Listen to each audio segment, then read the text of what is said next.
ఒకసారి అంటే ఒక చిన్న పాప షాప్కి వెళ్ళిందంట. షాప్కి వెళ్ళిన తర్వాత చాక్లెట్స్ కొనుక్కోవాలని వెళ్ళిన తర్వాత ఆ షాప్ కీపర్ ఈ పాపను చూసి బాగా ఇంప్రెస్ అయిపోయాడు.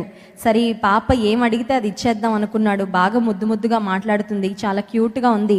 ఆ పాపను అన్నాడంట, పాప ఈ బాటిల్లో, ఈ డబ్బాలో చాలా చాక్లెట్స్ ఉన్నాయి, నీకు ఎన్ని చాక్లెట్స్ కావాలో అన్ని చాక్లెట్స్ తీసుకో అన్నాడంట.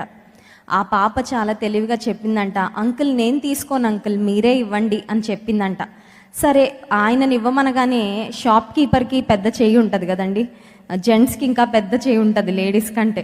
సో పెద్ద చేత్తో అలా పట్టి ఒక గుప్పిల్ నిండా చాక్లెట్స్ తీసి ఆ పాపకి ఇస్తే ఒక చేయి సరిపోక 2 చేతుల్లో ఆ దోసిలి పట్టి చక్కగా చాక్లెట్స్ అన్నీ తీసుకొని హ్యాపీగా ఇంటికి వెళ్ళిందంట. ఇంటికి వెళ్ళిన తర్వాత వాళ్ళ తండ్రికి చెప్పిందంట, డాడీ అంకుల్ నన్ను తీసుకోమన్నాడు, కానీ నేను తీసుకుంటే నా చేయి చాలా చిన్న చేయి, నా చేతికి వచ్చేది కొన్నే, కానీ షాప్ కీపర్ ఇస్తే ఆయన చేతితో నాకు ఎక్కువ ఇస్తాడని నేను తెలివిగా మీరే ఇవ్వండి అంకుల్ అని చెప్పాను. ఈరోజు దేవుని నుండి శ్రేష్టమైన ఆశీర్వాదాలు పొందుకోవాలని ఆశించే మనము ఆ చాయిస్ ఎవరికి విడిచిపెట్టాలి?